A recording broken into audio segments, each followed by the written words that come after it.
Assalamualaikum warahmatullahi wabarakatuh. Halo sahabat sehat semuanya. Senang sekali saya, Dr. Ratna Widyaningrum, bisa kembali menyapa Anda. Kali ini kita akan membahas topik yang sangat penting, yaitu faktor penyakit yang sering muncul di usia 50 tahun ke atas.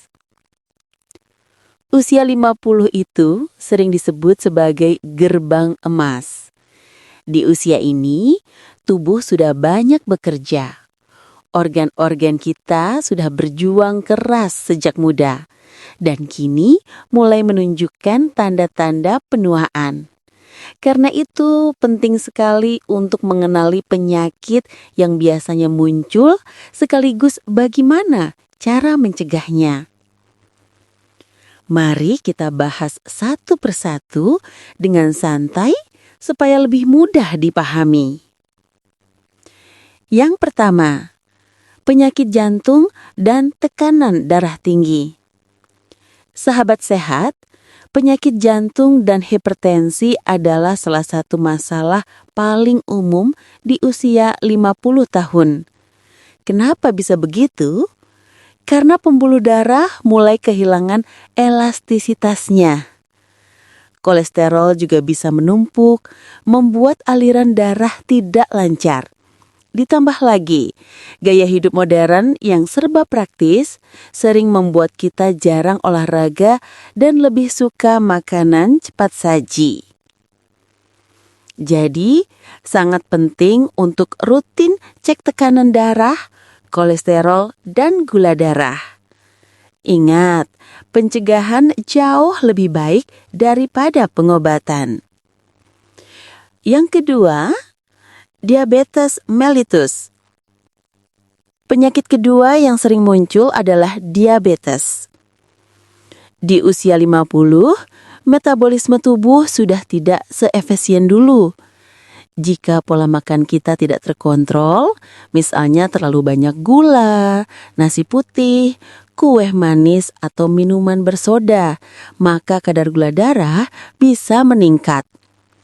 Diabetes ini bukan hanya soal gula yang tinggi, tapi dampaknya sangat luas. Bisa menyebabkan gangguan penglihatan, luka sulit sembuh, ginjal bermasalah, bahkan serangan jantung. Pesan saya, yuk mulai kurangi gula tambahan, pilih karbohidrat kompleks, perbanyak sayur, dan jangan lupa bergerak setiap hari. Yang ketiga, osteoporosis dan nyeri sendi. Sahabat sehat, di usia 50, tulang kita mulai rapuh. Wanita khususnya setelah menopause kehilangan hormon estrogen yang berfungsi melindungi kepadatan tulang. Akibatnya, resiko osteoporosis meningkat. Selain itu, nyeri lutut atau pinggang juga sering muncul karena sendi mulai aus. Cara pencegahannya? Konsumsi makanan kaya kalsium dan vitamin D. Rajin olahraga ringan seperti jalan kaki atau berenang.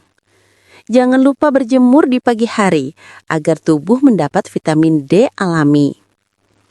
Yang keempat, kanker.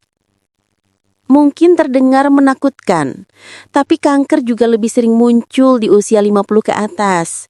Misalnya kanker prostat pada pria, kanker payudara dan serviks pada wanita, atau kanker usus besar.